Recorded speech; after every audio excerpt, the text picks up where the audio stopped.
जय जय श्री चैतन्य जय नित्यानंदा जय जय श्री चैतन्य जय नित्यानंद जय अद्वैत चंद्र जय गौर भक्त वृंदा जय अद्वैत चंद्र जय चंद्र गौर जय भक्त गौर भक्त वृंदम जय जय श्री चैतन्य जय नित्यानंदा जय जय श्री चैतन्य जय नित्यानंद जय अद्वैत चंद्र जय गौर भक्त वृंदा जय अद्वैत चंद्र जय गौर भक्त वृंद जय जय श्री चैतन्य जय नित्यानंदा जय जय श्री चैतन्य जय नित्यानंद जय अद्वैत चंद्र जय गौर भक्त वृंदा जय अद्वैत चंद्र जय गौर भक्त वृंद श्री चैतन्य चरितामृत की जय। श्रील कृष्णदास कविराज गोस्वामी की जय। श्रील प्रभुपाद की जय। समवेत गौर भक्त वृंद की जय। ओम अज्ञानतिमिरान्धस्य ज्ञानाञ्जनशलाकया चक्षुरुन्मीलितं येन तस्मै श्रीगुरवे नमः। श्रीचैतन्यमनोभीष्टं स्थापितं येन भूतले स्वयं रूपः कदा मह्यं ददाति स्वपदान्तिकं। वन्देऽहं श्रीगुरो श्रीयुतापदकमलं श्रीगुरून् वैष्णवांश्च श्रीरूपं साग्रजातं सहगण रघुनाथान्वितं तं सजीवं साद्वैतं सावधूतं परिजनसहितं कृष्णचैतन्यदेवं श्रीराधा कृष्णपादान् सहगण ललिता श्रीविशाखान्वितांश्च। हे कृष्ण करुणा सिंधो दीनबंधो जगतपते गोपेश गोपिका कांता राधा कांता नमोस्तुते। तप्त कांचन गौरांगी राधे वृंदावनेश्वरी वृषभानुसुते देवी प्रणमामि हरिप्रिये। वाञ्छाकल्पतरुभ्यश्च कृपा सिन्धुभ्य एव च पतितानां पावनेभ्यो वैष्णवेभ्यो नमो नमः। नमो ॐ विष्णुपादाय कृष्णप्रेष्ठाय भूतले श्रीमते भक्तिवेदांत स्वामिनिति नामिने नमस्ते सारस्वते देवे गौरवाणी प्रचारिणे निर्विशेषा शून्यवादी पाश्चात्य देशतारिणे। जय श्री कृष्ण चैतन्य प्रभु नित्यानंद श्री अद्वैता गदाधर श्रीवासादि गौर भक्त वृंदा। हरे Krishna Krishna Krishna Hare Hare Hare Ram Ram Ram Hare Hare. Hare Krishna, dear devotees. I welcome you all to our Sri Chaitanya Charitamrita discussion session. It's been a while, I think at least 1 month since we didn't have our regular sessions. I'm hoping we'll be able to continue regularly now. And today I started at 6. Normally this session, Indian time 6 a.m. Normally I do it at 3:30 a.m. So in Eastern time, it would be evening. Well, now because your daylight savings times are also different, but normally it is 6 p.m. in Eastern time, but currently it would be 5. Anyway, I'll just send each day so it's not confusing. Let's get to the topic now. We are reading from Sri Chaitanya Charitamrita Madhya Leela, chapter 9. This chapter is entitled Sri Chaitanya Mahaprabhu's Travels in South India. So we won't go over all the places he visited and what all happened, but a major section of his South Indian travels was, what was the major section? Srirangam. Mhm. Like a very, very important section in this. Yes, Parima Mataji. He met Rai Ramanand, right? During his South Ah, India Yatra. correct. That conversation between Sri Chaitanya Mahaprabhu Yes. and Ramananda Rai, that's a very, very, because so many philosophical conclusions are, uh, they were presented there. We come to know about so many philosophical conclusions in that conversation, and it is a very long section also. So we spent several weeks in that. But currently, what we are reading is after that, Mahaprabhu continued traveling and he came to a village where there were all Brahmanas. All the people living in that village were Brahmanas. And but these Brahmanas had different philosophies, and they came with their particular philosophies and started debating with Chaitanya Mahaprabhu. And Chaitanya Mahaprabhu, based on Vedas, Vedanta Sutras, like that, and ultimately Srimad Bhagavatam, completely defeated all their philosophies. And what happened as a result, when they were defeated, they all surrendered to him and they became devotees of Sri Chaitanya Mahaprabhu. Also, in these travels, we saw Mahaprabhu when he went further south. You remember that devotee who was um, always chanting the names of Lord Rama. And Sri Chaitanya Mahaprabhu stopped by at his place. He honored prasadam there. He stayed with that Brahmana, took prasadam, and the next time Mahaprabhu came back, he saw that he's chanting, instead of Rama's names, he's chanting Krishna's names. So there also, philosophically, it is established how chanting Krishna's names includes everything. So anyway, so here we are seeing that everyone surrendered, and then came a Buddhist leader. And he started. Now, what is the basis of Buddhist philosophy? What is the basis of Buddhist philosophy? Tark. Shunyavad. Tarka, Shunyavad. logic, tarka, yes. So, yes, they are Shunyavadis. So that means there is no creator. Ultimate goal is annihilation. That is Shunyavad. And Vedas are not even, what do you say? Vedas are not the source of knowledge. They are not apaurusheya, according to them. Apaurusheya means something which is given by a person. So they say they are written by a person, so Vedas are not by a human being. They're written by a human being, so Vedas are not the source of knowledge, they say. So they have 9 tenets, Buddhist tenets. And their points are based on logic only. So in the purport of this 49th verse, which I think we did like 6 or 7 sessions simply discussing this purport of Srila Prabhupada to the 49th verse, how based on logic he's defeating these Buddhist tenets. Buddhist tenets are established on the basis of logic, and Sri Chaitanya Mahaprabhu defeated him on the basis of logic. Whereas all other philosophers, he defeated them because philosophies, we have 6 darshanas. What are these 6 darshanas? 6 darshanas are 6 philosophies. But these philosophies are based on the Vedas. They are still called, theists.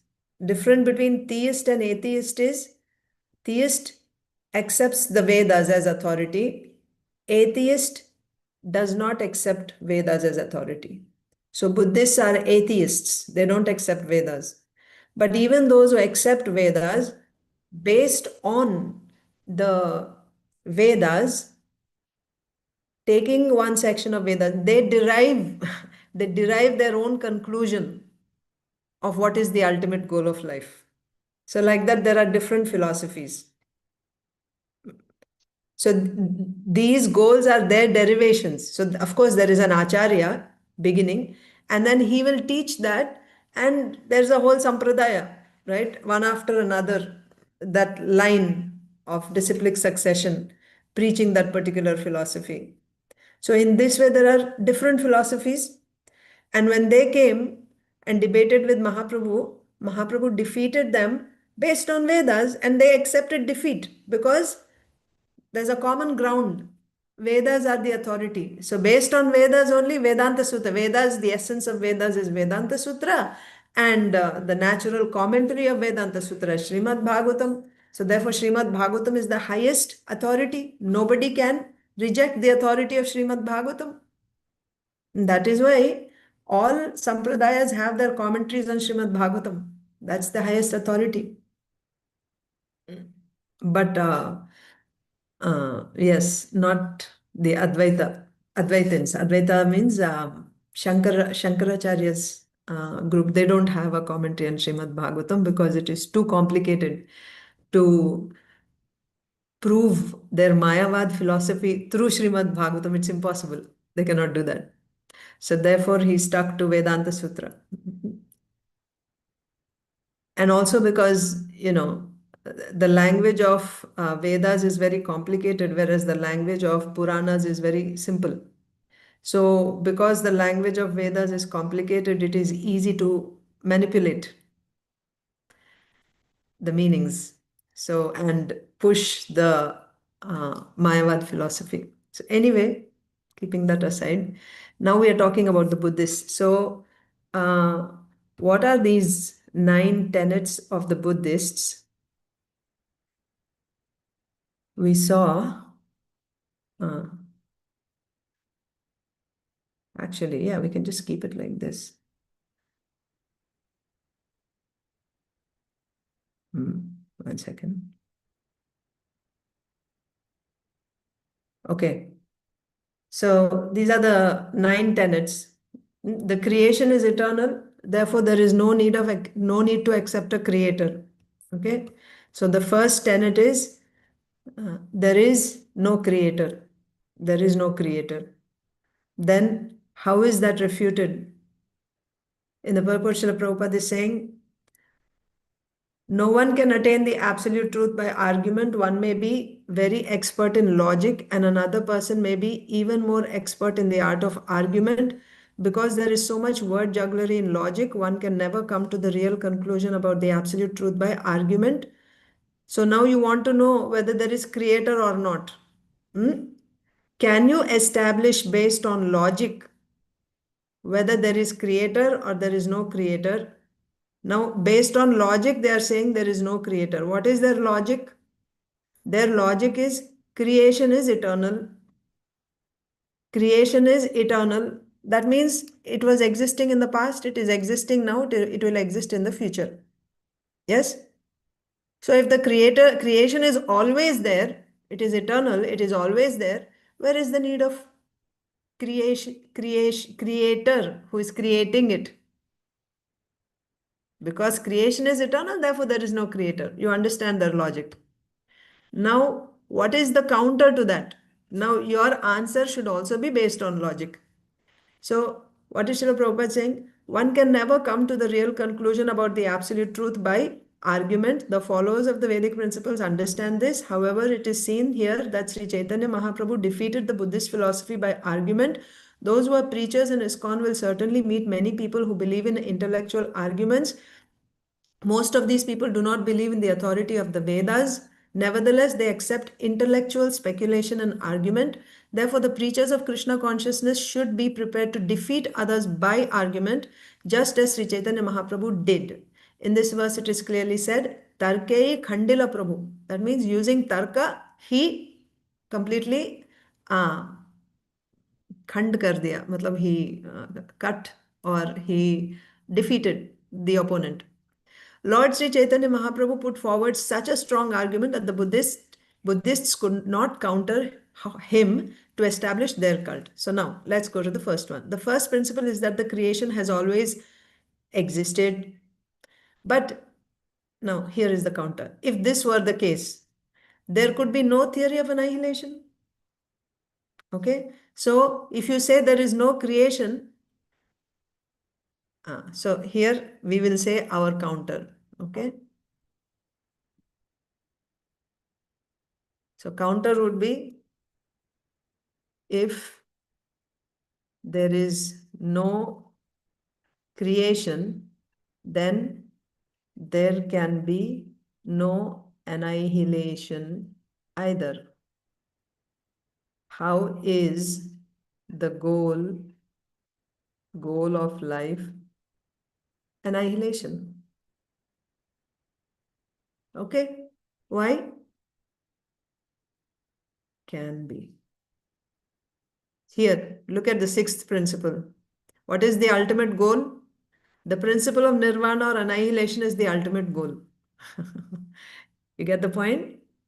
So they say there is no creator because creation is always existing. There is no need of a creator. That means there is no creation. At any point, creation is not happening, so there is no creator. That's their point. So if our counter is okay, if creation never happened, then where is the question of annihilation?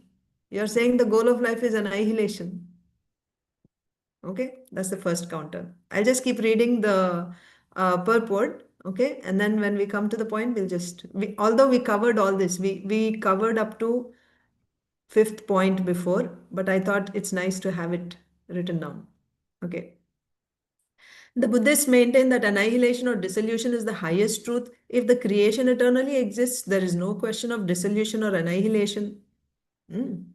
This argument is not very strong because by practical experience, we see that material things have a beginning, a middle, and an end. You see, even in your own personal experience, see, we have to defeat based on logic. So, based on logic, you see in your daily experience, things are created, they stay for some time and they're annihilated. Where do we see that nothing is created?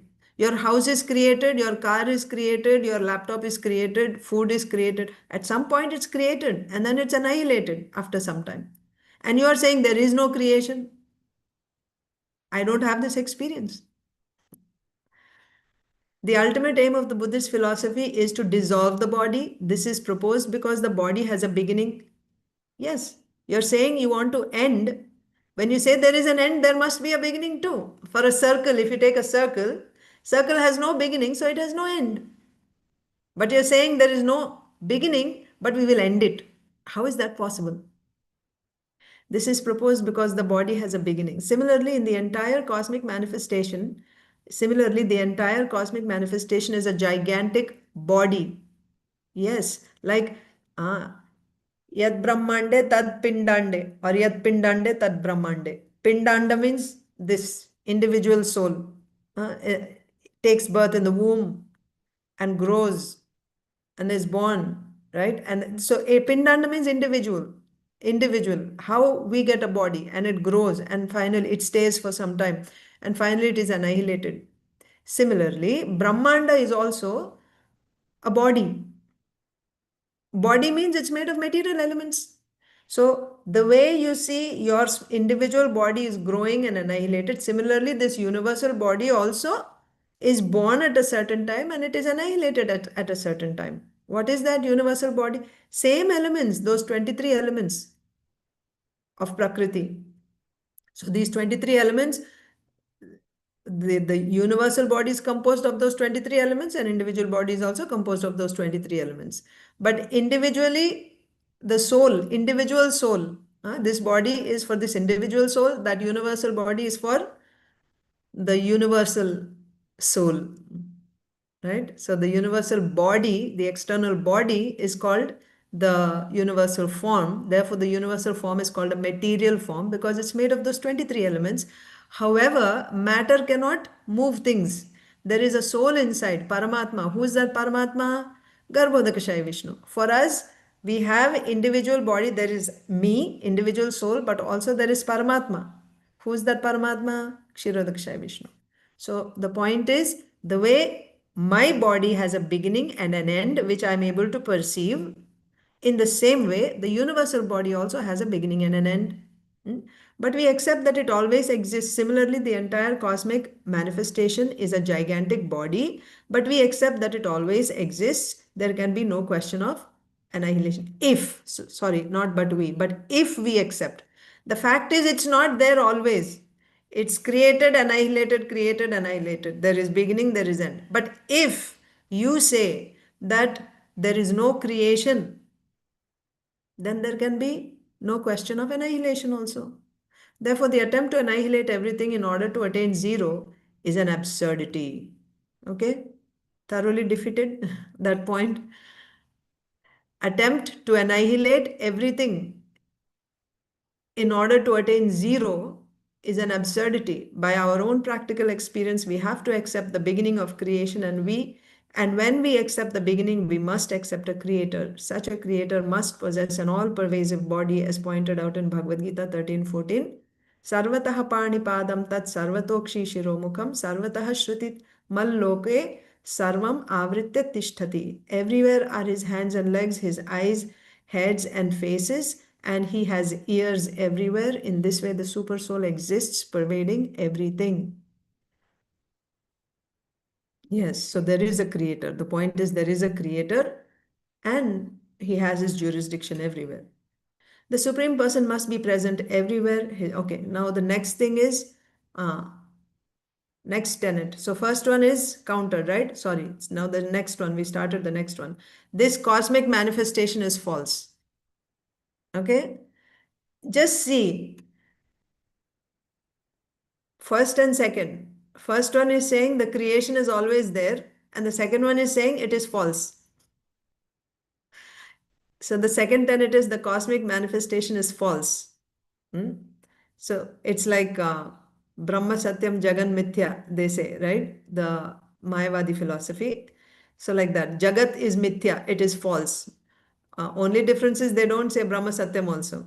They say the ultimate aim is annihilation. So this cosmic manifestation is false. Second point, the Supreme Person must be present everywhere. His body existed before the creation. Otherwise, he could not be the creator. If the Supreme Person is a created being, there can be no question of a creator. The conclusion is that the cosmic manifestation is certainly created at a certain time, and the creator existed before the creation. Therefore, the creator is not a created being. Okay, also here we have to say another point about the creator, because first thing is they said there is no creation. We are saying if there is no creation, how there is annihilation? And you are saying there is no creator. So we established that creation is there. Now, next question is about creator. If creation is there, then who is the creator? Creator cannot be part of the creation. He has to be outside the creation. So he is transcendental to the creation and existed before the creation. Okay? So when you say creation is there, then automatically the next thing is who did the creation? There must be a creator. Who can be that creator? He cannot be part of the creation. We discussed this before also. Like you take a pen, the person who created this pen cannot be inside this pen, right? The person who created this pen has to be outside this pen. Similarly, the person who created this creation has to be outside this creation. He cannot be part of the creation. Like that. Okay. So that's what Srila Prabhupada is saying. That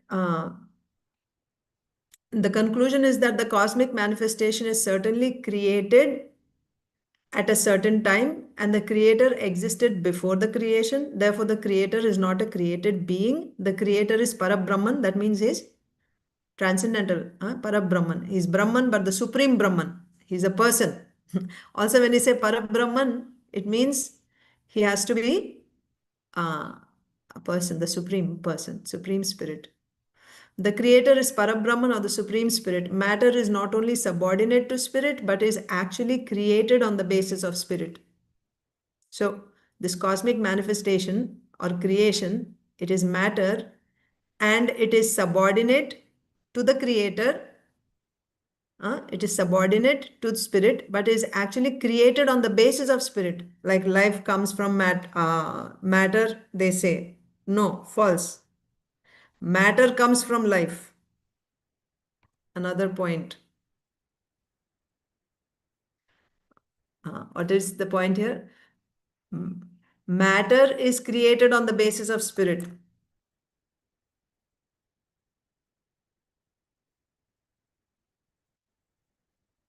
Okay, matter is created on the basis of spirit, not that. So that means this material creation is created by a creator, so the creator has to be spiritual, and this matter is created on the basis of that spirit. Matter cannot move matter, creator cannot be material. That's the point. Everything is created in the material world, and consequently, there must be a creator who is the supreme spirit and who is distinct from matter. It is confirmed in the Bhagavad Gita that the material energy is inferior to that, and that the spiritual energy is the living entity. Both inferior and superior energies belong to the supreme person. Okay? Inferior and superior. So, here the point is, because matter is subordinate. Another point is matter is subordinate to spirit. So the person who created has to be spiritual. And Prabhupada is quoting from Bhagavad Gita that we living entities are also spiritual. We are superior to matter, but the Lord is superior to both the matter as well as the individual spirit soul. Okay. Next, now we come to the next point. The second one, the cosmic manifestation is false. The Buddhists argue that the world is false, but this is not valid. The world is temporary, but it is not false. As long as we have, so now what is the logical explanation for that? We are countering that this cosmic manifestation is false. We have to counter that based on logic. Our statement is the world is not false, but it is temporary. How do you establish that? As long as we have the body, we must suffer the pleasures and pains of the body, even though we are not the body. We may not take these pleasures and pains very seriously, but they are factual nonetheless. We cannot actually say that they are false. If the bodily pains and pleasures were false, the creation would be false also. And consequently, no one would take very much interest in it. The conclusion is that the material creation is not false or imaginary, but is temporary. So, what is our counter? What is our statement? No, the material world is. Sorry.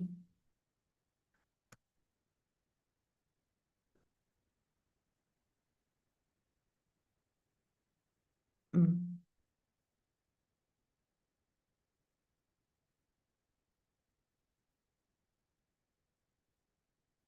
Material world. Material world is not false, but it is temporary. The way our pains and pleasures are uh, even though not real, are factual. Okay, so we cannot say that they are false. So our pains and pleasures. Now, a Buddhist philosopher says this cosmic manifestation is false. The body is false, right? Cosmic manifestation is creation. Creation consists of all these bodies. So my body is false.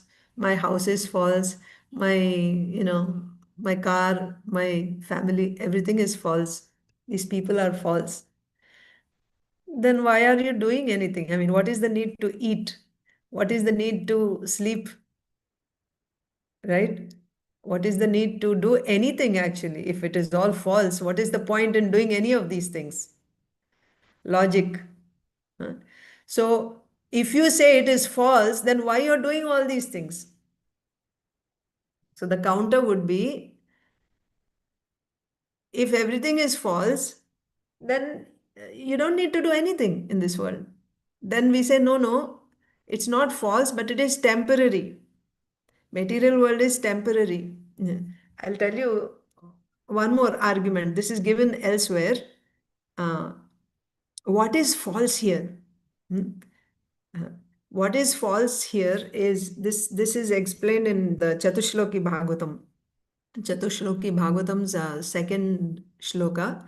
In that explanation, it is given like you take example of rabbit's horns. Do rabbits have horns?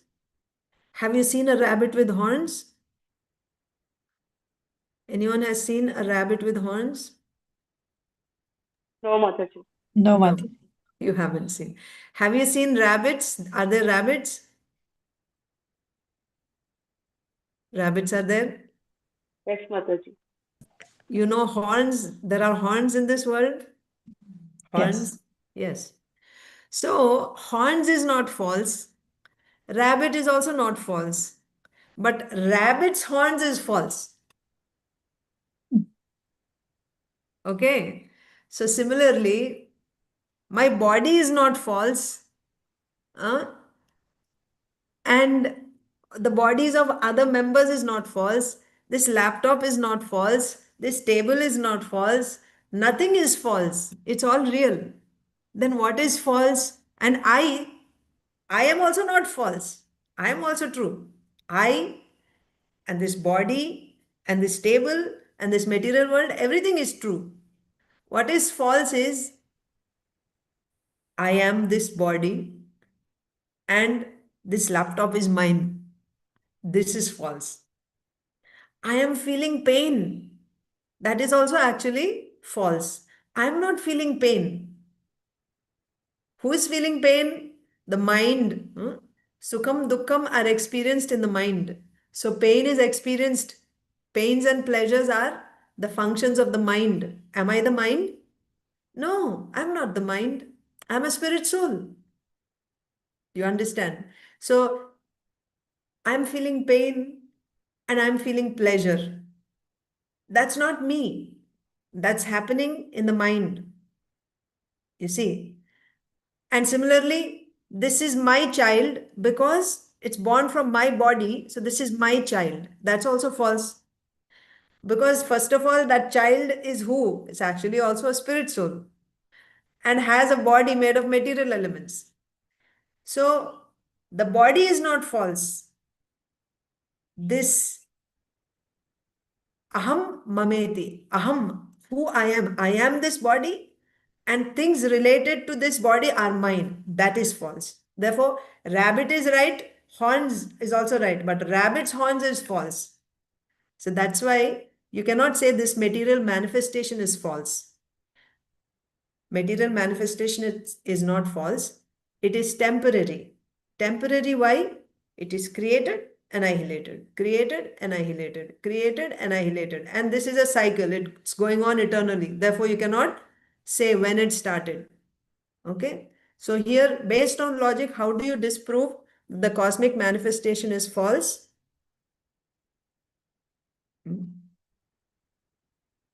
Is there any questions or something?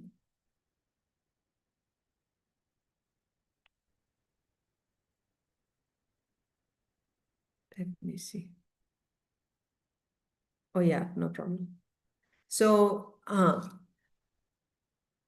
okay. So the way our pains and so here what Srila Prabhupada is saying, we may not take these pleasures and pains very seriously, but they are factual. That means you have to deal with them while they're there, right? We cannot actually say that they are false. You're saying this cosmic manifestation is false, like I said in the beginning. Then you don't do anything about your body also, it's false. But we cannot say. If the bodily pains and pleasures are false, then the creation is false. Then we will accept it. Why you're eating? Why you're taking medications when you fall sick? Why you're wearing jackets in the winter? Why? The body is false. You're feeling cold is false. So don't take all that. Don't use all of that. This is argument. Okay. So if you're saying this material world is false, why you're doing all these things? Okay, that's the second one. Now, third one. I am is the truth. The Buddhists maintain that the principle I am is the ultimate truth, but this excludes the individuality of I and you.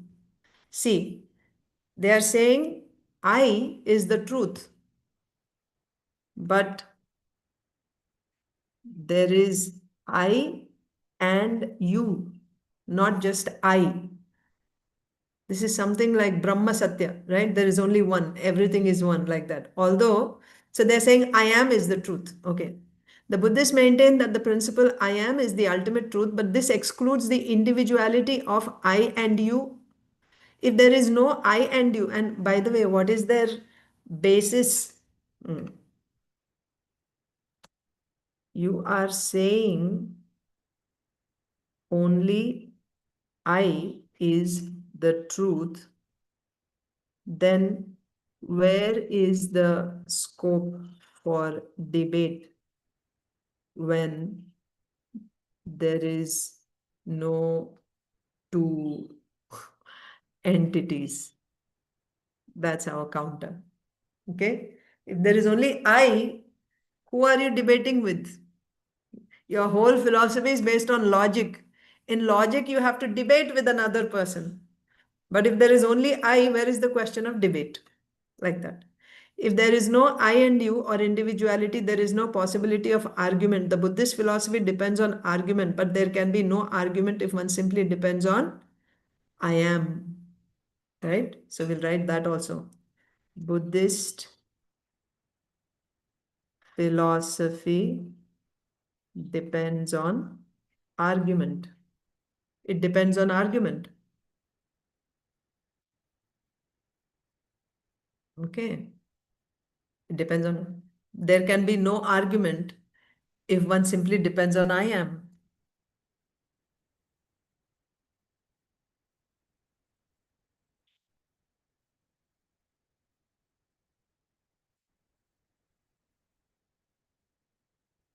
Okay. You cannot have, um, you cannot have a debate if there's only I. There has to be two, I and you. Okay. There must be a you or another person also. The philosophy of duality, the existence of the individual soul and super soul must be there. This is confirmed in second chapter of Bhagavad Gita 2:12, wherein the Lord says, Natvevaham jatuna sam natvam neme janadipaha nachaiva na bhavishyamaha sarve vayamatah param. Never was there a time when I did not exist, nor you, nor all these kings, nor in the future shall any of us cease to be. So we can just keep this also as a quote, although they don't accept, but this is for, you can quote Bhagavad Gita for your own support. Never was there a time when I did not exist, nor you, nor all these kings, nor in the future shall any of us cease to be. We existed in the past in different bodies. The point is what is being established here? Individuality. It's not like all one. There is individuality. There is I, and there is you, and there is him and her. So many. We existed in the past in different bodies, and after the annihilation of this body, we shall exist in another body. The principle of the soul is eternal, and it exists in this body or in another body. Even in this lifetime, we experience existence in a child's body, a youth's body, and a man's body, and an old body. After the annihilation of the body, we acquire another body. The Buddhist cult also accepts the philosophy of transmigration, but the Buddhists do not properly explain the next birth. What is their flaw? They accept the philosophy of transmigration, but the Buddhists do not properly explain the next birth. You can just take note of that also. But here, see, repetition. They say there is repetition of birth and death. The third point, we have come to the third point, right? So you are accepting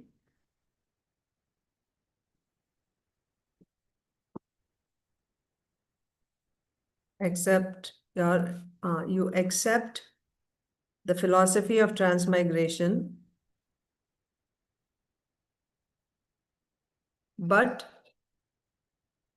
you don't properly explain next birth.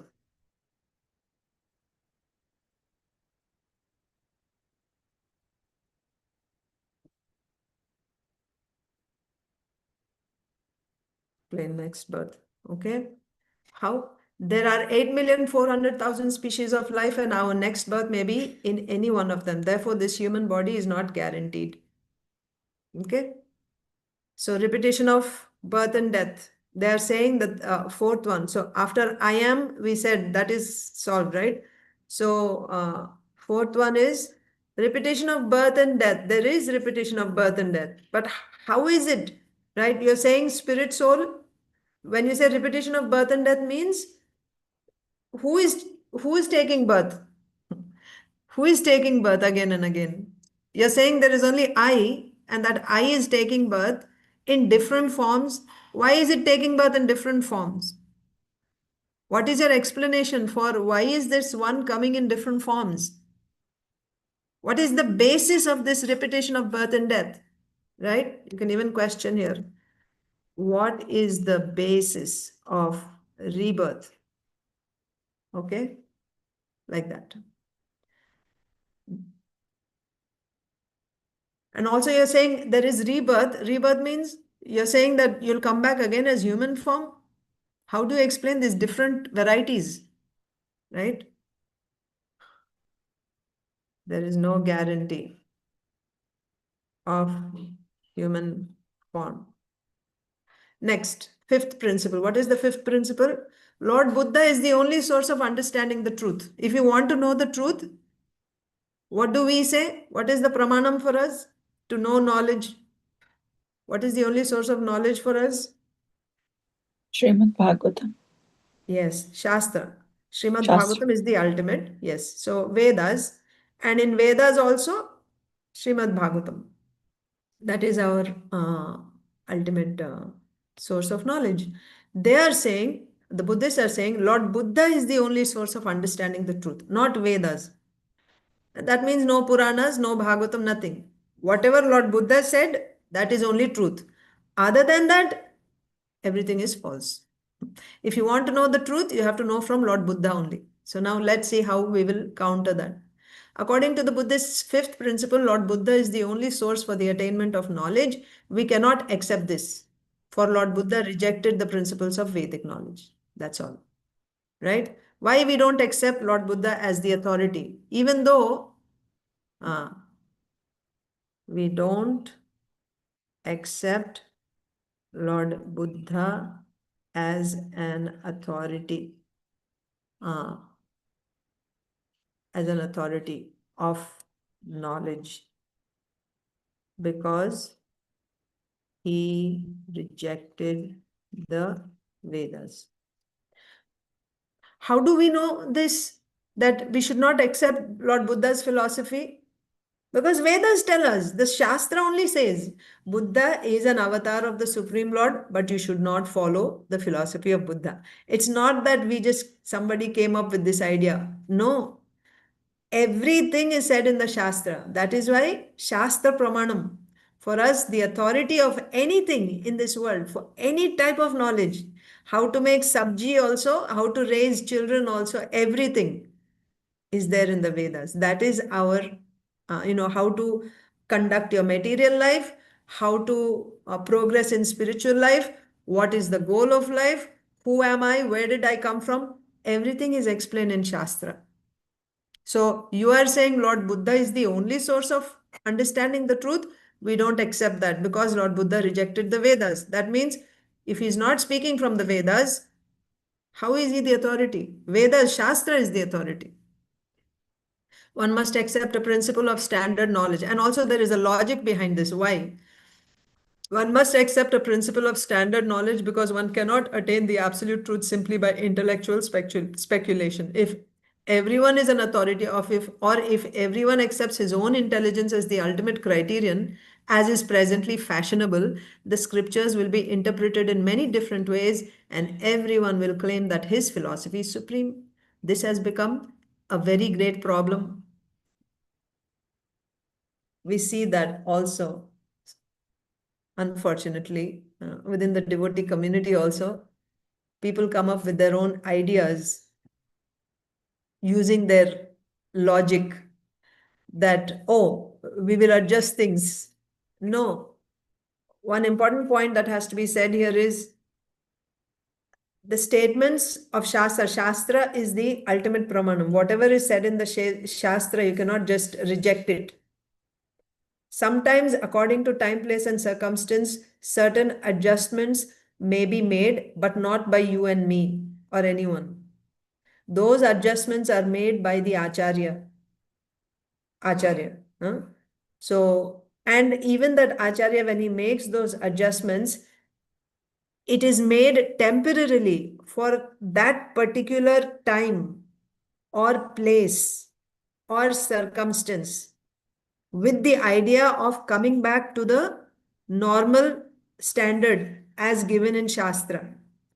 That adjustment is temporary. It is not an eternal principle. This has to be understood. Just you take, for example, Lord Buddha's case. Lord Buddha is rejecting Vedas.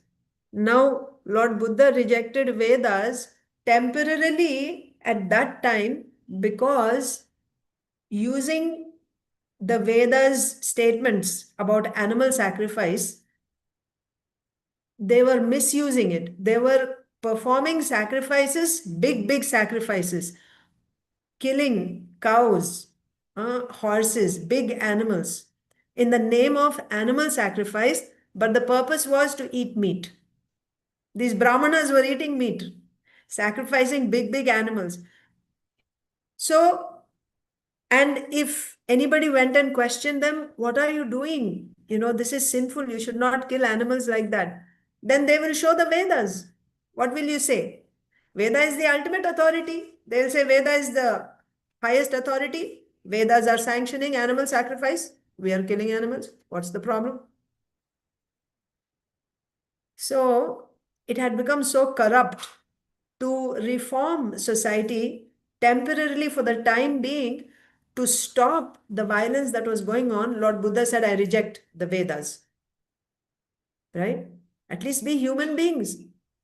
So then his followers said, okay, reject Vedas, now you follow ahimsa. One of the tenets is performing pious activities, morality, being merciful, so on and so forth. But rejecting Vedas, is that an eternal principle? Should we eternally say, like the whole Buddhist philosophy which is going on, you just reject Vedas forever? Then where is the knowledge how to conduct our lives, what to do? Who's going to decide? If we say Lord Buddha is only going to decide, he has given us the way. But after Lord Buddha, then Buddha is not here. Then his descendants came. Now they give their own interpretations of what Lord Buddha said. And someone else will say, oh, for you, Buddha is authority. For me, my guru is my authority. Whatever he says, that is ultimate. Then so many philosophies will come up. So here the logic is you have to have a standard. Anywhere, if you have a company where you're working, you have to have a standard manual, yes, about how your company is going to be conducted. When you join a job, a company for a job, first few weeks or maybe months, you're trained. You have to study their manual. So there has to be a standard book. There has to be standard guidelines which are universally accepted. What is that? You cannot say it is what my guru said. This is the ultimate. Someone else will give his then. And there are, so this standard guidelines should not be written by any human being. It has to be apaurusheya. There are, criterion there. On what basis? Then if we say Veda is the ultimate, someone else will say, well, our scripture is also the ultimate. Someone else will say his scripture is also the ultimate. So there has to be criteria when you want to select this particular, because it has to be universal. It has to give knowledge to everyone all over the universe, past, present, and future, rich, poor, old, young. Hindus, Muslims, Christians, it doesn't matter. For every living entity. And it should be giving all types of knowledge, not just knowledge about spiritual subjects. Everything. You have such a scripture, you bring it. Then we will accept that is the ultimate authority. If you're asking me, do I have? Yes. The Vedas have it. Then next question, they will say, where is your Veda? So actually Vedas are very vast. According to how much we need, that much is presented to us. Vyasdev has it all, but he will only give what is needed for even for our universe. What Brahmaji has is not all the Vedas. He has 4 heads. His universe is small, so he's given some amount of Veda, which is sufficient to conduct this universe. Another Brahmaji who has 10,000 heads and proportionately big universe, he will need more. So that is given as needed. But Vyasdev has it all. He has the entire Vedas with him. But still, for us, even the Vedas which is given to us, we don't have access to it now. Then what to do? So therefore, the essence of all the Vedas is given as Vedanta Sutras by Srila Vyasdev. And the same Vedanta Sutras which are given in small, succinct sutra forms, which nobody will understand if you're not, who is eligible to study Vedas? Only Brahmanas. Not everyone is Brahmana. In fact, in Kali Yuga, where is a Brahmana who has all the qualities of a Brahmana? Rarely. So then, what about the rest of the people? How will we understand? And even if you are a Brahmana, still the Vedic knowledge is so complex. I mean, the language is so complex, and one can interpret different meanings from the same sutra. One person will, that's why so many commentaries are possible on Vedanta Sutra. That's why Shankaracharya is able to give Advaita philosophy from Vedanta Sutra. Because from the same word you can derive different meanings. Sanskrit language is like that. So therefore, to make it even simpler and easily available to everyone, Vyasdev, who is the author of Vedanta Sutra, he himself has given the commentary of Vedanta Sutra. That is why it's called natural commentary. Natural commentary means the author of Vedanta Sutra himself has given the commentary of his work. That is Srimad Bhagavatam, which is in the form of Purana. Purana means it's in the form of stories, Purana, histories.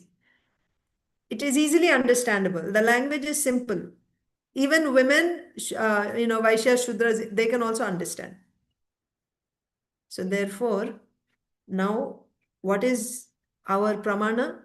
Common pramana for everyone. Of course, it is the Vedas, but even within the Vedas, the ultimate Chakravarti Pramanam, the emperor authority is Srimad Bhagavatam. For anything. And what is the conclusion of Srimad Bhagavatam? Every episode of Srimad Bhagavatam concludes in pure devotional service to the Supreme Personality of Godhead. That is the conclusion. So let's see. We have a few minutes left. I'll just.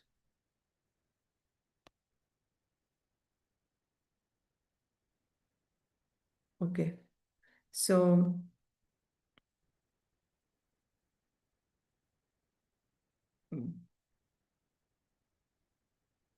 we were seeing the fifth one. Lord Buddha is the only source of understanding the truth.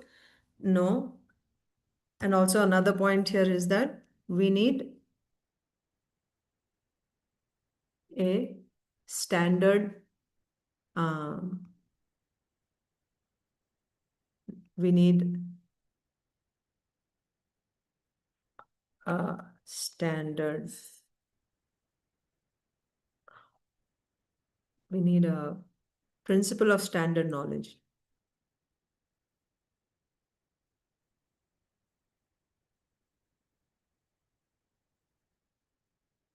Otherwise, what will happen?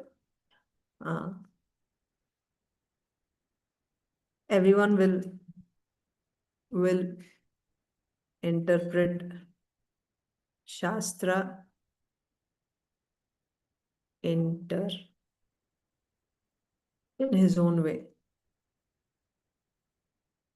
Yes, everyone will interpret Shastra in his own way, and will claim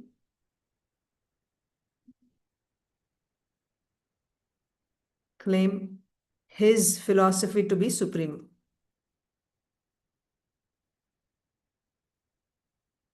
Like the Buddhists are claiming, right? Claim. Okay. So the sixth principle. What is the sixth principle?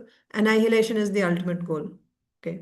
The scriptures will be interpreted in many different ways, and everyone will claim that his own philosophy is supreme. This has become a very great problem, and everyone is interpreting scripture in his own way and setting up his own basis of authority. Yatomat tatopat.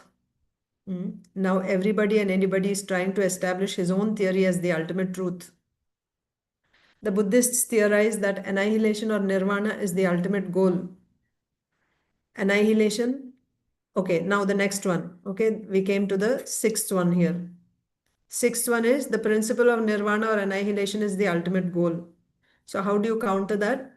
Annihilation applies to the body, but the spirit soul transmigrates from one body to another. If this were not the case, how can so many multifarious bodies come into existence? Okay. So what are you saying? Annihilation. So the point is annihilation is not is for the body, not the soul. Okay. Annihilation is for the body, not the soul. Otherwise, how can so many multifarious bodies come into existence?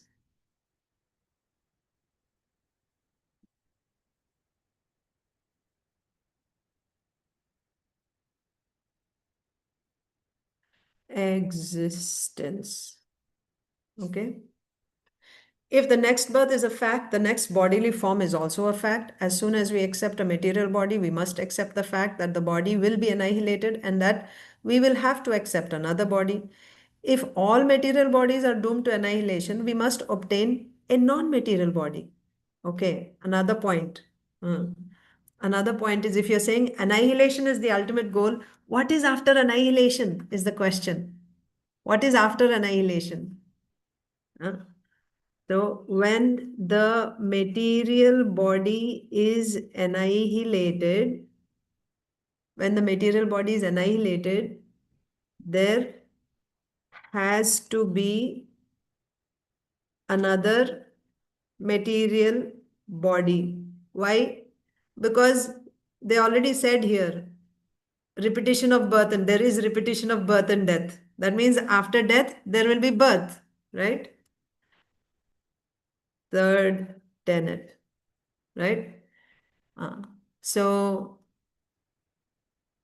after death, there will be birth. After death, there will be birth. Then we have to accept another body, another material body. If all material bodies are doomed to annihilation, we must obtain a non-material body or a spiritual body if we wish the next birth to be anything but false. How the spiritual body is attained is explained by Lord Krishna in Bhagavad Gita 4:9. Janma karma chame divyam evam yo veti tattvataha tyaktva deham punarjanma naiti mameti sojana. So, yeah. So you simply want to finish everything and that's the end. Is that the goal?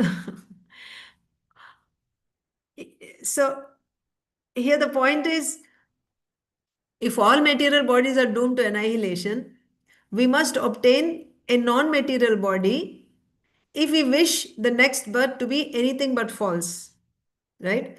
So after that death, there will be birth. You'll get another material body. But if all the material bodies are doomed to annihilation, if all the material bodies are doomed to annihilation, we must obtain a non-material body. We must obtain a non-material body slash spiritual body. If we wish the next birth to be not false.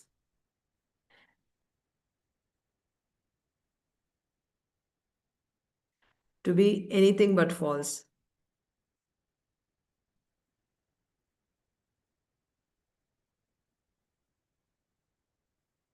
Hmm.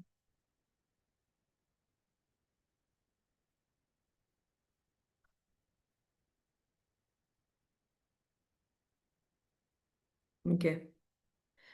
So then, how to get a spiritual body? How to get a spiritual body? One who knows the transcendental nature of my appearance and activities does not, upon leaving the body, take his birth again in this material world, but attains my eternal abode, O Arjuna. This is the highest perfection, to give up one's material body and not accept another, but to return home back to Godhead. That's the highest. It is not that perfection means one's existence becomes void or zero. Existence continues, but if we positively want to annihilate the material body, we have to accept a spiritual body. Otherwise, there can be no eternality for the soul. So, what is the point here? Does it make sense that the goal of whatever you create is to simply destroy? What are you trying to achieve in the end? It sounds so negative, isn't it? Your goal is simply annihilation. And that, not just your goal, that's the goal of this whole, whatever there is. Just annihilation is the goal. That's the point. I mean, logically, you think about it. Just destroy everything, and you're working so hard simply to destroy everything, and annihilation, that's the ultimate goal. Just finish everything. No, But Mataji. no. So, positively, if you want, so the thing is, yes, the material body is giving pain, there's pains and pleasures, so we have to end the material body. But then there has to be something positive coming out of this ending material body. That's the point you have to catch here in this counter. In the logic that you're presenting, simply finishing everything cannot be the ultimate goal. That's, you're ending the negative. Okay, material body are ending. But what next after ending everything? If you want to get, because you said repetition of birth and death. So, okay, after the death of the material body, on the positive side, you have to get a spiritual body where there is no pains, which is eternal. How can we get that? So Prabhupada is taking it to the next, because you see, Tarka apratishtanat, you cannot, already in the beginning itself, Srila Prabhupada said, by Tarka, by logic, you cannot establish the absolute truth. You cannot establish the ultimate goal of life based on Tarka alone. The only reason we are debating with them on the basis of Tarka is because that's their platform. But if you want to simply establish this, the ultimate truth on the base of logic alone, it's not possible. That's already said in Mahabharata, in Shastra, it is said. Tarka apratishtana. Tarka has no pratishtha. Tarka has no importance, like the ultimate importance, that it's going to establish the absolute truth. No, Tarka alone cannot do that. You can use Tarka as a tool to some extent. But simply Tarka is not sufficient. You have to come to Shastra. Shastra Pramanam. Shastra is the one who's going to give us knowledge. So therefore, in this explanation, we see when they say our goal is annihilation, we can say based on logic, how can that be the goal? Simply ending everything is the yes, our bodies are also ending. But after the body ends, the soul continues, takes on another body. You're also saying there is birth and death. So after this, another body, but another body, another material body. So that goes on and on and on. What is the ultimate goal? You're saying the ultimate goal is just finish everything. How depressing is that? Just finish everything. That is the ultimate goal. Right? So then, if the ultimate goal is simply destruction, no, you end the material body, but the goal should be get a spiritual body. Then we come to Shastra, because simply on Tarka you cannot establish. So now from Shastra, what is that? How can you get there? How can you continue? What is the positive side? After ending this material body, the next body has to be a spiritual body. That is giving hope. Ending all material miseries, but then you continue still. How? That, for that you have to uh, refer to Shastra. What is that? Bhagavad Gita is saying, Janma karma chame divyam evam yo vetti tattvata tyaktva deham punarjanma naiti mameti. You will not have another material body, but you will come to me. So you have to know the Janma and Karma of the Supreme Lord, like that.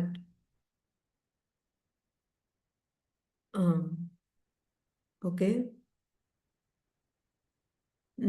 So this is the highest perfection, to give up one's material body and not accept another, but to return home back to Godhead. It is not that perfection means one's existence becomes void or zero.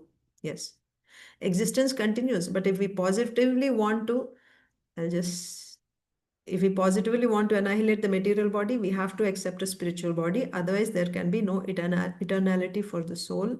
I will just add that here. Srila Prabhupada's quote. Okay. Now, next, we cannot accept the theory that the Buddhist philosophy is the only way. Their next tenet, seventh tenet, is the philosophy of Buddha is the only philosophical path. So earlier they said Lord Buddha is the only source of knowledge, Lord Buddha. And then the philosophy that he gave, that is the only philosophy. There is no other philosophy. Okay, the philosophy of Buddha is the only philosophical path. My way is highway. There is no other way. So how are we going to counter that? We cannot accept the theory that the Buddhist philosophy is the only way, for there are so many defects in that philosophy. A perfect philosophy is one that has no defects, and that is Vedanta philosophy. Okay, so why we don't accept this? Because it has so many defects, as we showed so far, right? We cannot accept Buddhist philosophy because it has so many defects. Okay. A perfect philosophy is one that has no defects, and that is Vedanta philosophy. No one can point out any defects in Vedanta philosophy, and therefore we can conclude that Vedanta is the supreme philosophical way of understanding the truth. Okay. So the point is, it has many defects. Then we'll also say the Vedanta philosophy has no defects and hence is the ultimate philosophy. Based on logic only, we are establishing. Next is the Vedas are compiled by human beings. They reject the Vedas. You're saying Vedas are the ultimate, but we don't accept Vedas, they're saying, because Vedas are compiled by a human being.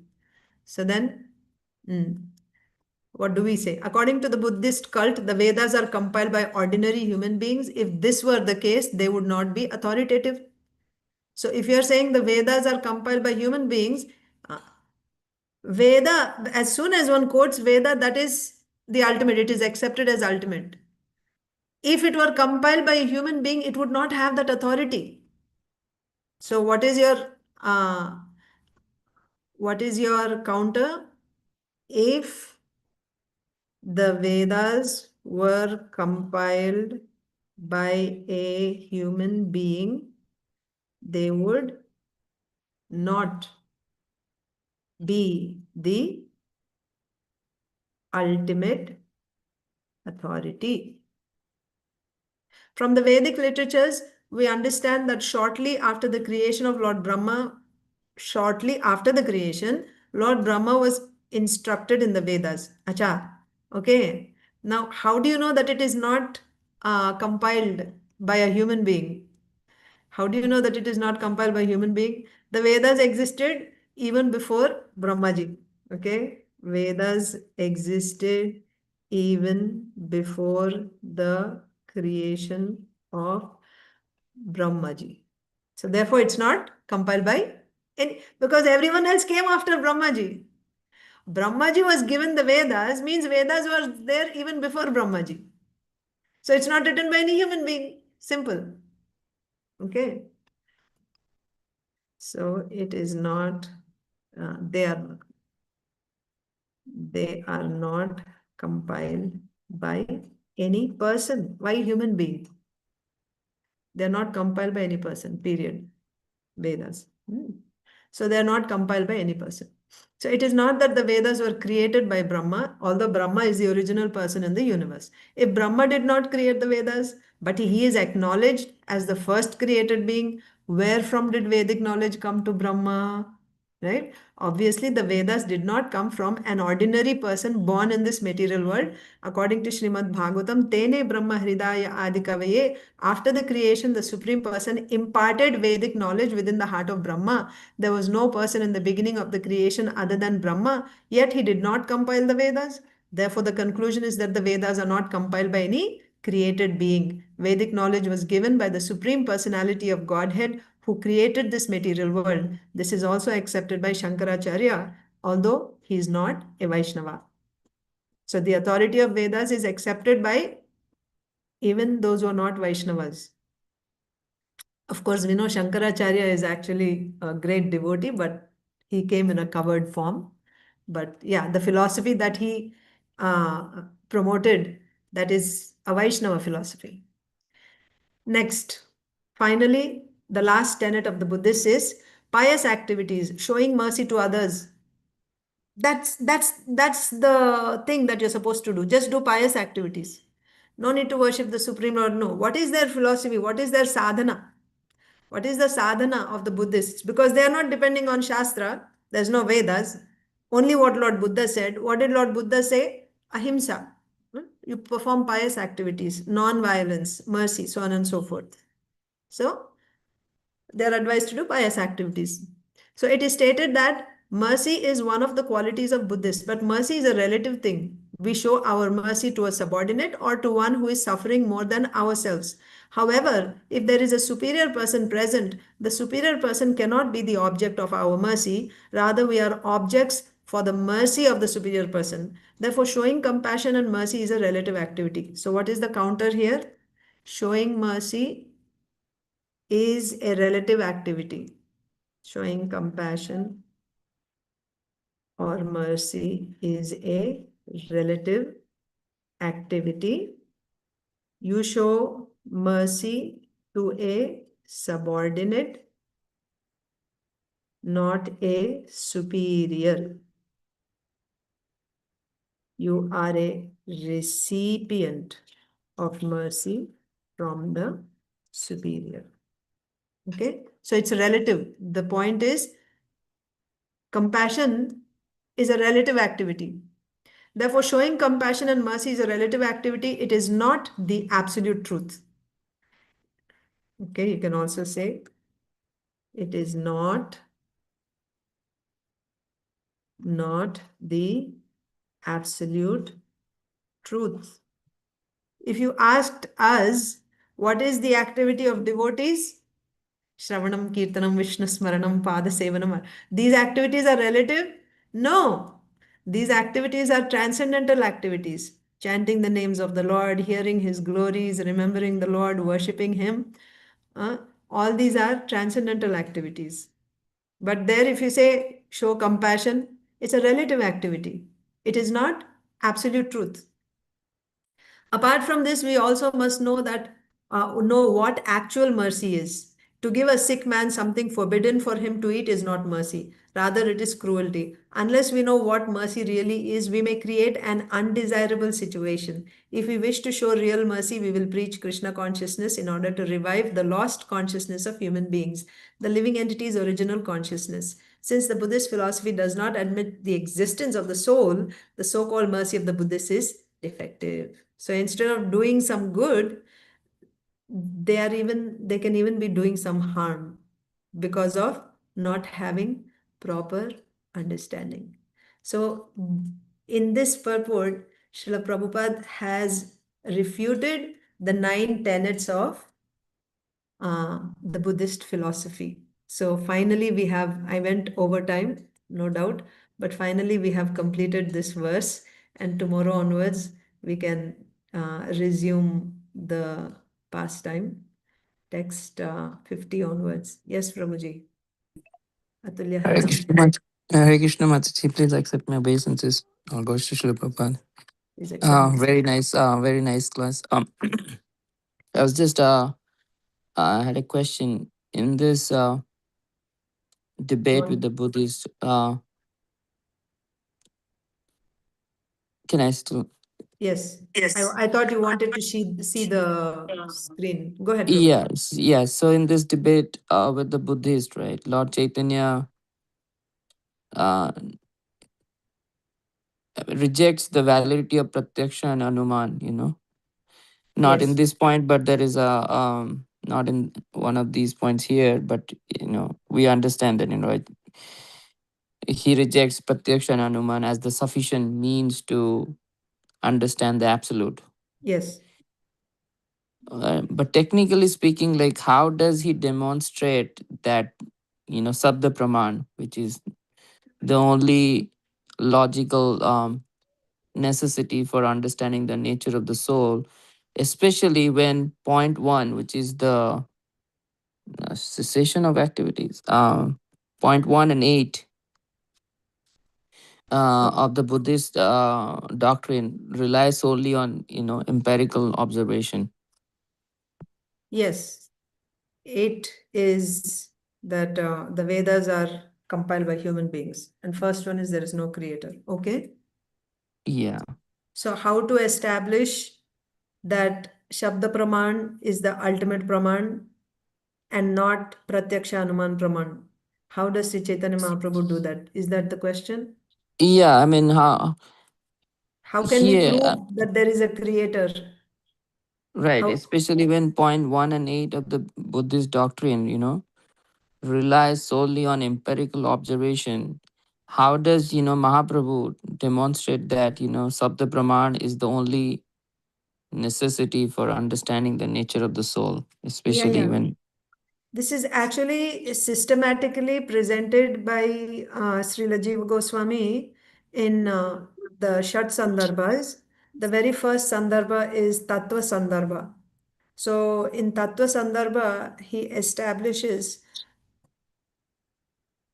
okay, I will see if I can present, but actually you can, if you want a complete understanding of this, you can listen to the course called Shastra Pramanam, which is there on our channel. There are 10 sessions. You can listen to that. Systematically, everything is established. But in general, how to refute, how to, not refute, how to, you know, reject Pratyaksha and Anuman Praman as the ultimate Pramanam. Pratyaksha Pramanam means the senses. Senses includes your mind. There are 6 senses. Mana Shashtani Indriyani Prakritistani Karshati. So you have your eyes, nose, ears, tongue, and then, yes, Mataji, Hare Krishna. Yeah, those who want to live can live. I'm just answering from you. And then, so the senses, the knowledge that you acquire from using your senses, is this knowledge real? So knowledge can also be real and not real. Yathartha Jnanam, Ayathartha Jnanam. Yathartha means getting knowledge about an object for what it is. For example, if you see a pole, you get knowledge that it is a pole. This is Yathartha Jnanam, getting real knowledge. But by seeing a pole in the evening, if you get a knowledge that it is a person, that's called Brahma. That means you're not getting real knowledge, you're getting unreal knowledge. You're not getting Yathartha Jnanam, you're getting Ayathartha Jnanam. Okay? So, how to get only Yathartha Jnanam every time? That is our search. We want real knowledge. So, who can give us real knowledge all the time, every time, in every case? Can your senses give you knowledge, real knowledge all the time? They cannot Mhm. because they have defects. Our senses have defects. Actually, the defects are in the person, in the Purusha.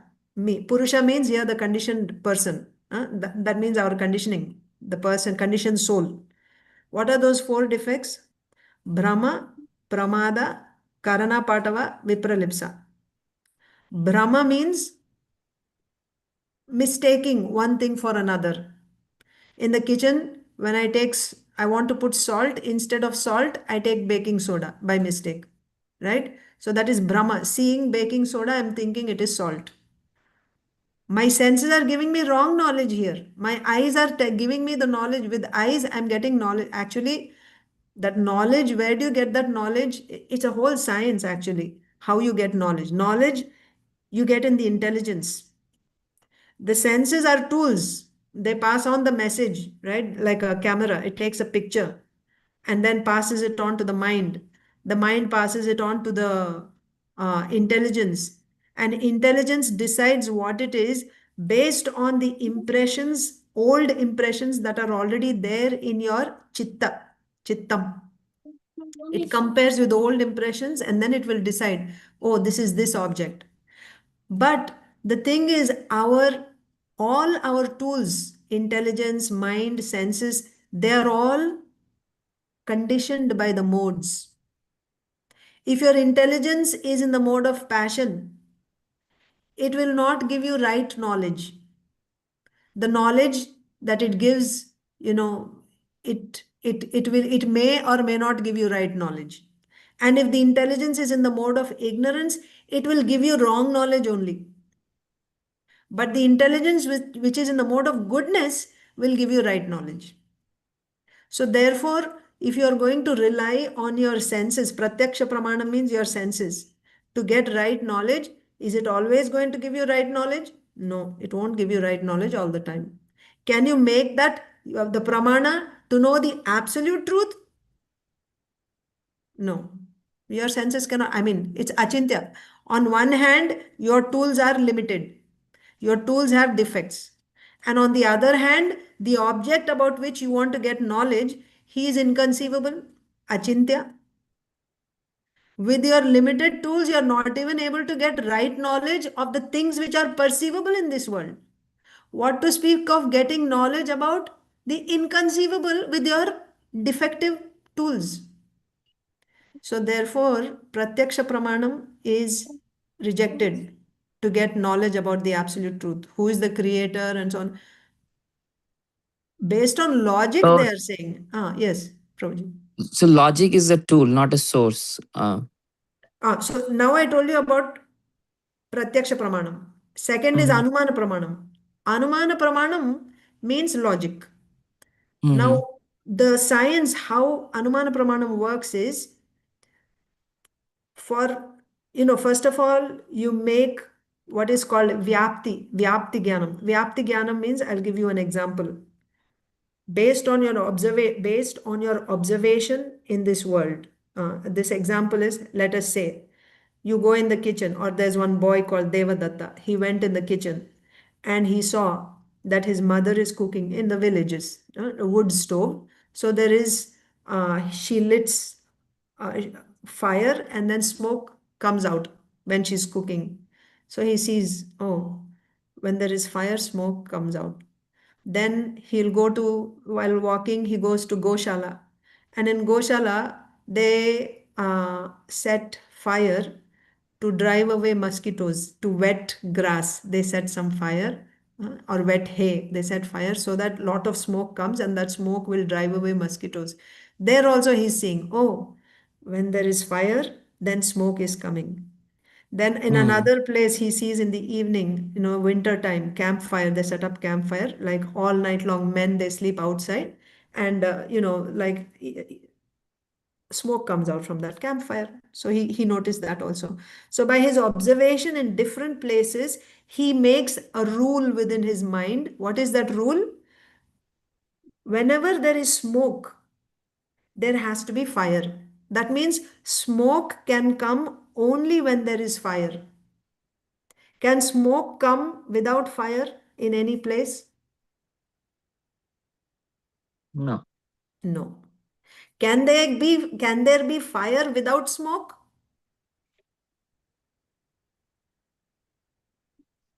Yes. You see in Yeah. your Yeah. your kitchen gas stove, there is Yeah. no smoke, Yeah. there is fire.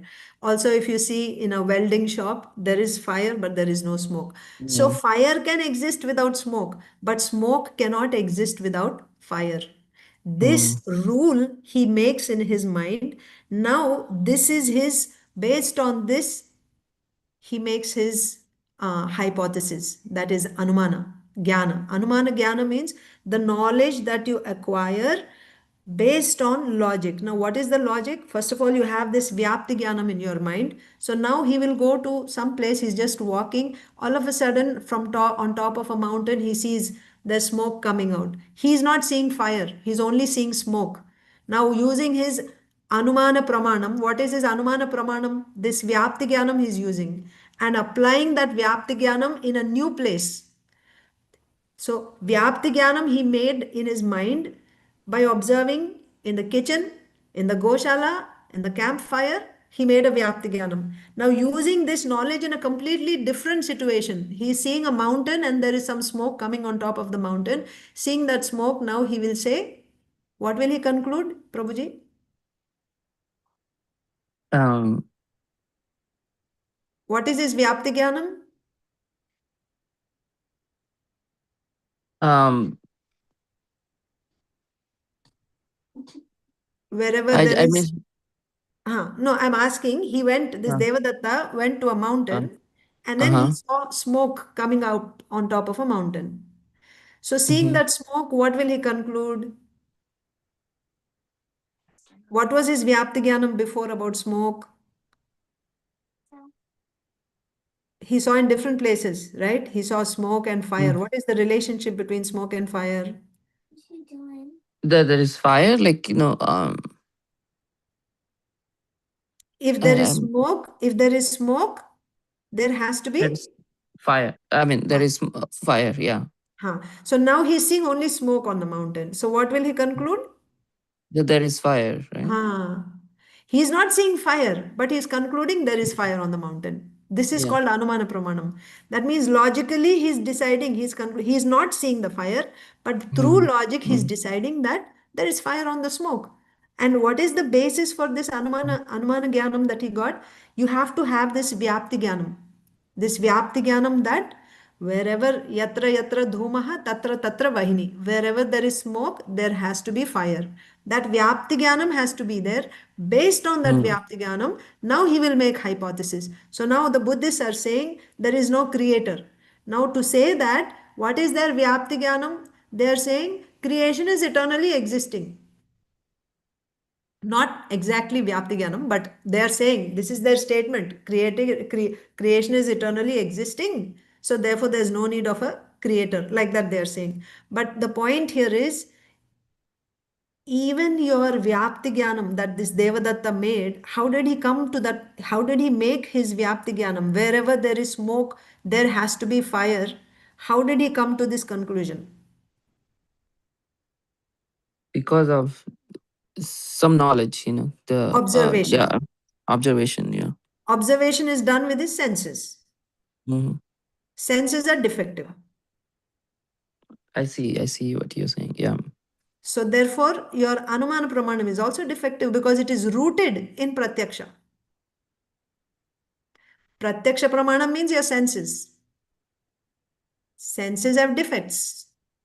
Anumana Pramanam is rooted in Pratyaksha Pramanam. You cannot have Anumana Pramanam. If you had no senses, no mind, no senses, can you have Anumana Pramanam? Can you logically, make some hypothesis? No. So you are depending on your senses. Therefore, both Pratyaksha and Anumana Pramanas are defective. When they are defective, how can you make that um, the ultimate Pramana to give all knowledge? Okay, this is on the negative side. We have rejected Pratyaksha Anumana Pramanam. You have any questions on that, like rejecting Pratyaksha Anumana? No. I think Now, I think that makes a lot of sense. Yeah. now the next thing is how to establish that Shabda Pramanam is real. Okay, we rejected these two, but how can you prove that Shabda Pramanam is the real one? It's actually giving you knowledge. So, Shabda Pramanam, what is Shabda Pramanam? You have to know. Shabda Pramanam is just a statement.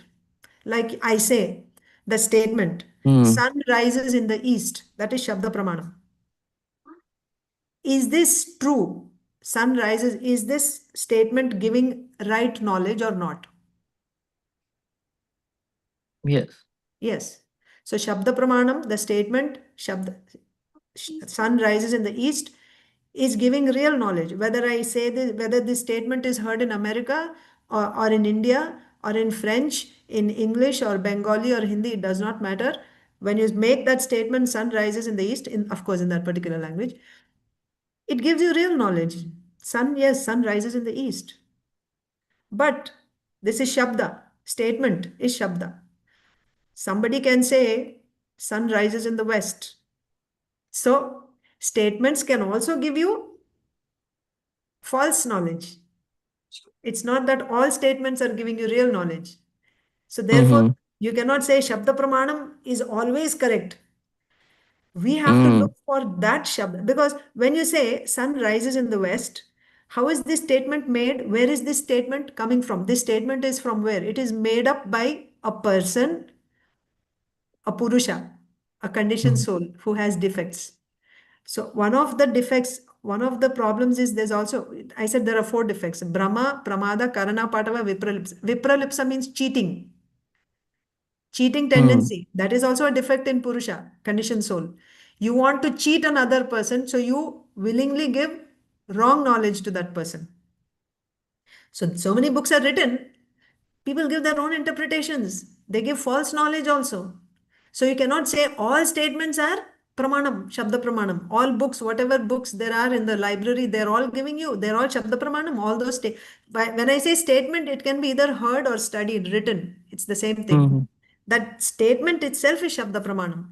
So we should not say that any statement, all shabda is without any defects. No, that shabda which is not coming from Purusha, from any soul, conditioned soul. Why conditioned soul? It's not even coming from any person. It's not written by anyone. It is not spoken by any one person, but it is eternally existing. That shabda you can accept as shabda without any defects. So there is So, if you, yes, Prabhuji. so I just while you were speaking, this point came to my mind is also like if you want, Prabhupada gives this example also. If you want to know who your father is, you cannot find out by pratyaksha, like or Yeah, anuman. You yes, have to accept the testimony of your mother, which is your mother says sabda, she yes, then sees the authority here. yes. But um is that the purusa here? The mother can be considered because she can also Yes, in ha- the material, in the material world, in that, so actually the reason why this example is given is, again, this is like logic. logic. Yeah, Be- yeah, yeah, yeah, Because, yeah.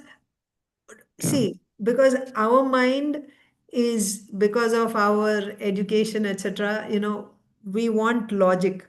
So True. sometimes Shastra also explains some things with logic to make us accept the statements of Shastra. But it is not that everything has to be, everything that is said in Shastra has to be, completely um, satisfying our logic. No, Shastra doesn't have to do that. But the point here is, yes, because Purusha, the person, conditioned soul, will have this defect of vipralipsa. So mother can Mm, lie to the child. It's there. It's true. possible. Yeah. She can say, "Oh, that person is your father." She can lie. That is there. But here, the purpose of giving this analogy is Shastra is the mother, and Shastra is not having defects like a conditioned soul. The mother is a conditioned soul. She can have defects. She can have cheating tendency and she can lie. But Shastra doesn't have those 4 defects. That's the main thing. Shastra, the statement Shastra, it is not coming, it's not produced by the Purusha. I can speak Shastra. I'm saying words, but they're not my words. They're not created in my mind, in my intelligence. I am repeating the Shastra from Bhagavatam. I'm repeating what is said. I'm just acting like a microphone, like a tool, like an instrument. But what I'm speaking is from Shastra. But when I'm speaking, if I have Vipralipsa in me and if I don't speak as it is, yes, then that Shabda also becomes defective. It's not non-defective. Therefore, it is important to hear Shastra from the right source. Hear from a person who does not have these four defects. Who does not have these four defects? One who is liberated, he will not have these four defects. Otherwise, these four defects will be there. Therefore, we should hear Shastra from pure devotees or from liberated souls who don't have, other agenda, cheating propensities, imperfect senses, etc. That is the best to hear Shastra from um, those who are liberated. Mataji, one last question. I know it's getting too late, but we can take it in the next class. In this pastime, like we see that Lord Chaitanya is using very logic to defeat the Buddhist arguments. Yes, However, we also know that gopis of Vrindavan, they are considered the highest devotees. Yet they were like simple village girls who didn't study logic or the Vedas. yeah, So, question is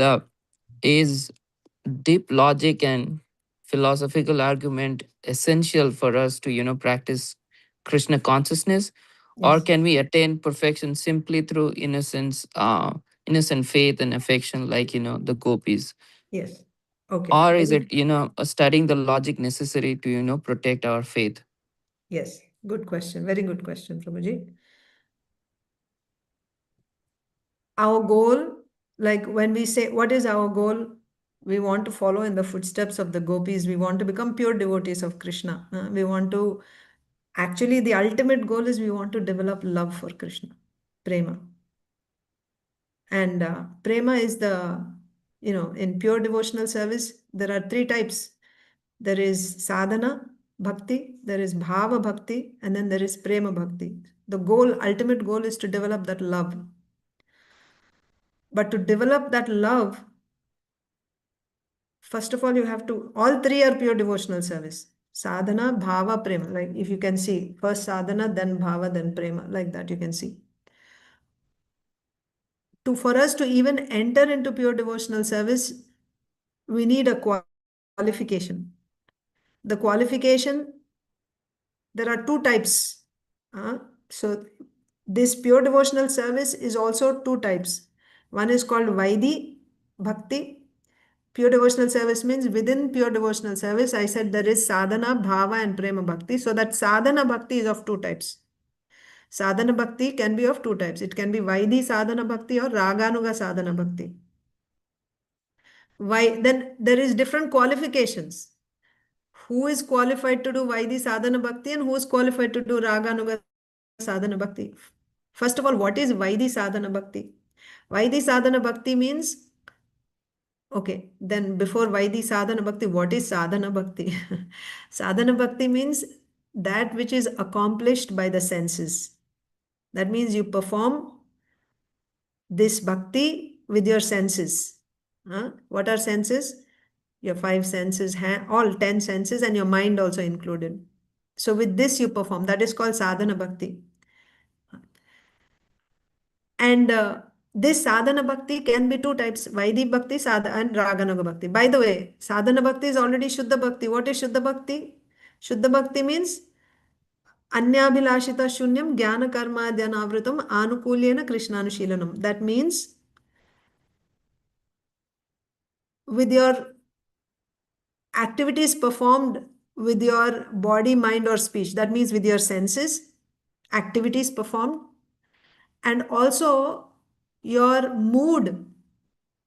It includes both your mood of not committing any offenses as well as the mood of happiness and distress, which is for the object, Krishna, which is appearing in your mind.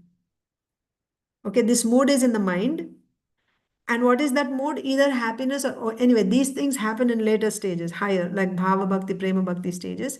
But I'm saying this definition of pure devotional service covers all stages, both the activities that you do and the mind, mood, everything is covered in pure devotional service.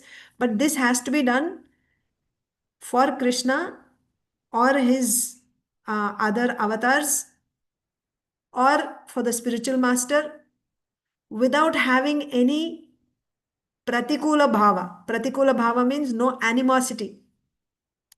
And it is done without any desire, save and except pleasing the Lord. That means no material, you don't want to achieve anything material, or you don't want even liberation. Not that I want to go back to Godhead, therefore I'm doing this. No, only for Krishna's pleasure it is done.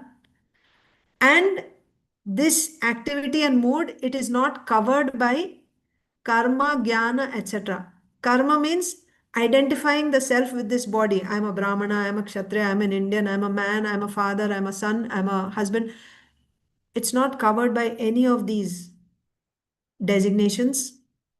And also you don't feel that I have to work. That's when I will be able to do bhakti. If I don't have food and if I'm sick, how I'll be able to chant Hare Krishna? That feeling also should not be there. If we have that feeling, means our bhakti is covered by karma. Similarly, it should not be covered by jnana. Jnana means I'm a spirit soul. So spirit soul doesn't need all these things. So, or and then Brahman is the absolute truth, like that. So your bhakti should not be covered by karma, jnana, etc. And this bhakti should be done again and again. Why? Because the constitutional position of the living entity is to serve. And what are these activities that you're doing? Shravanam, Kirtanam, Vishnu Smaranam, Pada Sevanam, Archanam, Vandanam, Dasyam, Sakyam, Atma Nivedanam, and there is further more also, 64 limbs given by Rupa Goswami. I'm explaining to you what is Shuddha Bhakti first. So this is the definition of, all this is included in the definition of Anyabhilashita Shunyam. That is pure devotional service. That pure devotional service, you have sadhana, bhava, prema, bhakti. And in so sadhana bhakti, when you say, it means automatically pure devotional service. That is of two types, Vaidhi and Raganuga sadhana bhakti. In both Vaidhi bhakti and Raganuga sadhana bhakti, you have to do pure devotional service, as I explained just now. That means 24/7 you're doing uh, Shravanam Kirtanam, and that too only to please the Lord, not with any other desire.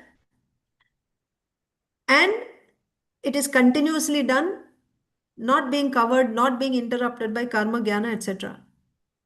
Then what is the difference between Vaidhi Bhakti and Raganuga Bhakti? Both are pure devotional service. The difference is, to do this like this 24 hours, you need an inspiration.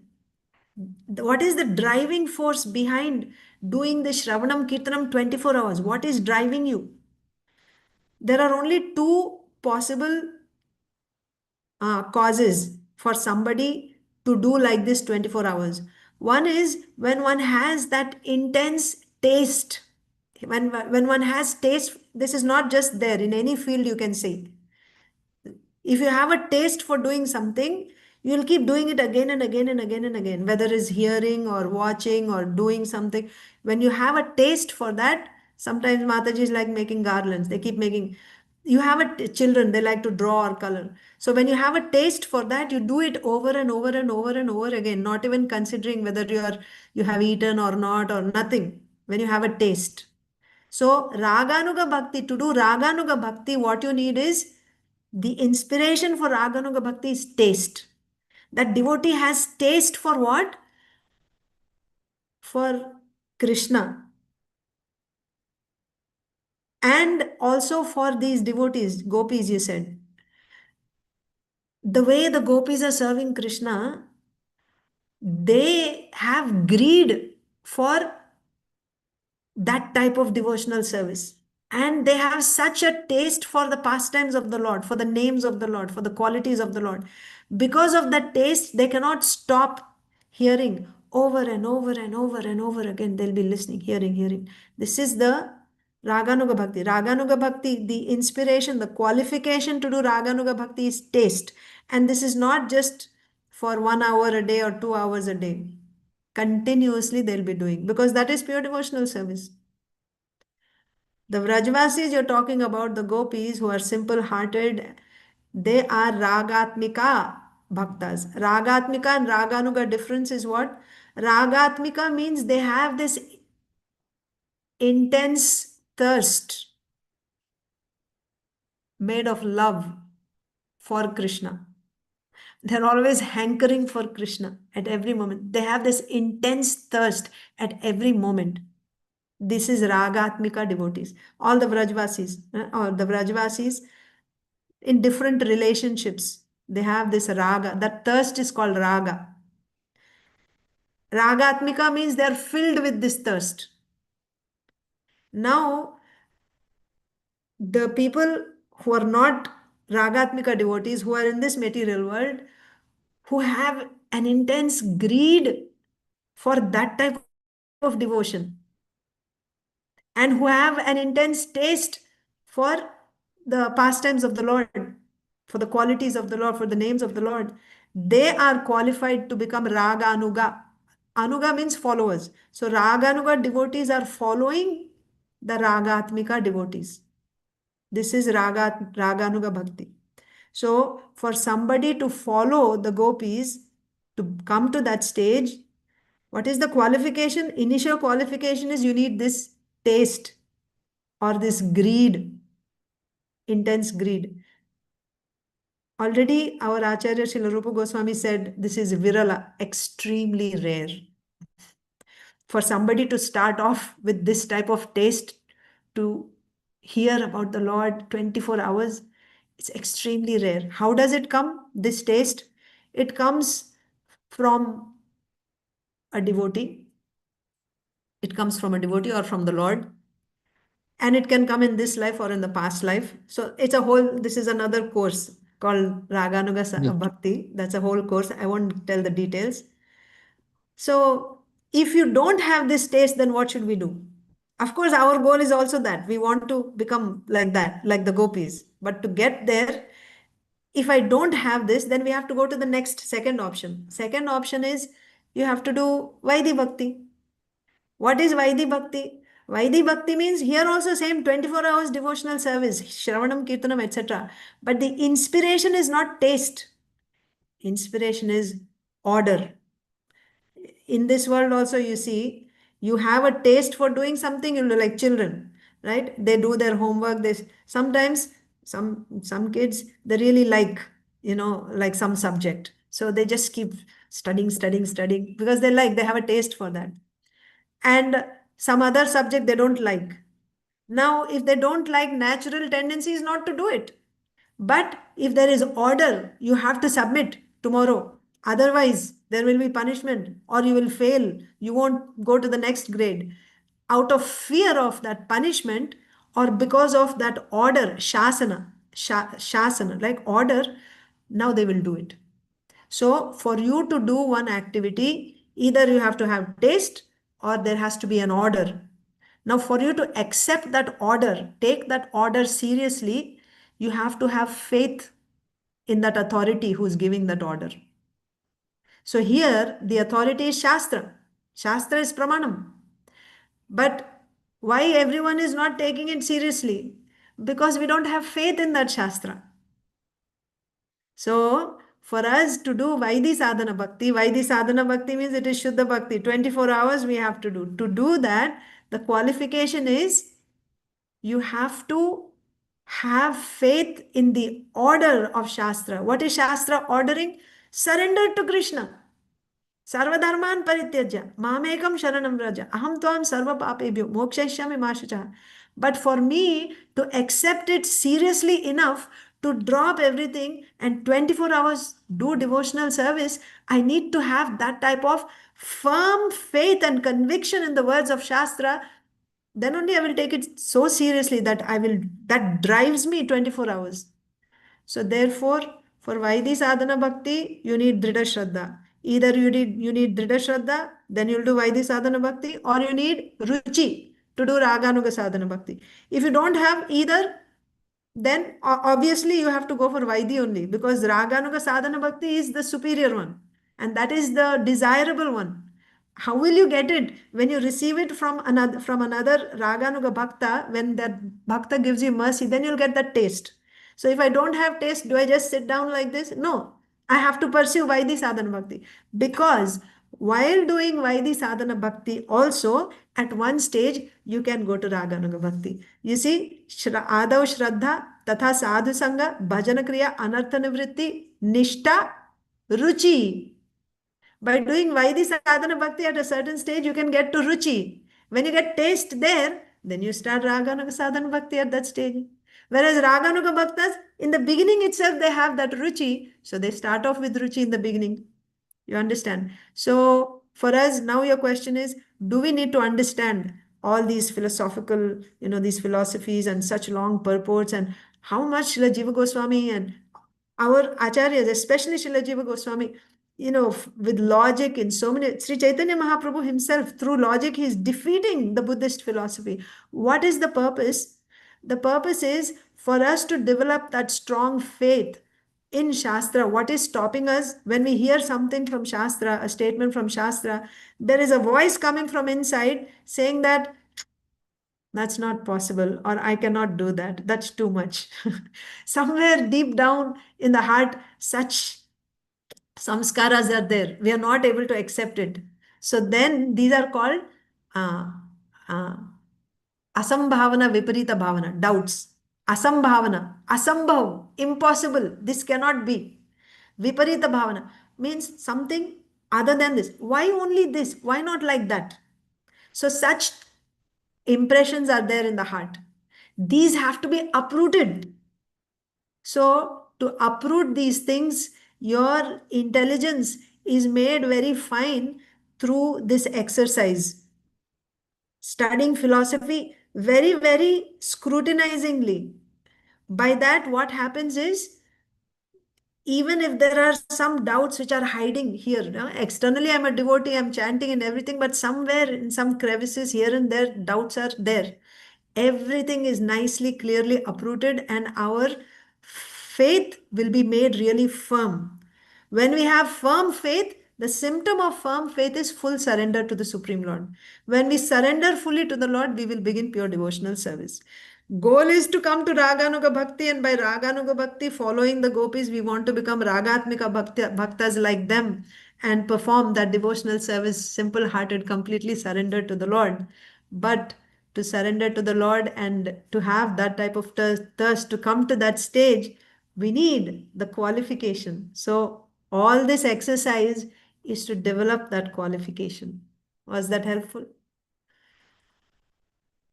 You're there, Atulya Harinam? Yes, Mataji. Yes, Mataji. I'm hearing at the same time holding a little one. So Yes, this yes, is yes. yeah. Thank you. So so what I would understand is, no, I mean, I have a follow-up question. Is logic meant to create that taste, or is logic only for Logic is helped to remove our doubts, to make our intelligence finer, so that when the doubts are removed, our faith is established in Shastra. So to establish our faith in Shastra, then logic is also used. So in this case, we'll stop here. Thank you so Thank you, much. Mataji. It was a nice Hare discussion. Krishna. Thank Hare you. Krishna. Swati Mataji, Achut Priya Mataji, thank you so much for staying so long. I will end here. So tomorrow onwards, we'll just continue from the next verse onwards. This was an important section. So, and I thought, I know I did so many sessions on this one verse, but I thought this will be like a conclusion with everything, all 9 points covered. I think I've accomplished what I wanted to do, and I am grateful to you for joining. Hare Krishna. Thank you, Mataji. Very nice Hare explanation. Krishna, Mataji. Thank you. Thank Hare you. Krishna. Srila Prabhupada ki jai. Mataji, one more thing. 9 points or 10 points, Mataji? 9 points. 9. Okay. Yeah. I can Thank you, send Mataji. that, whatever I typed, I can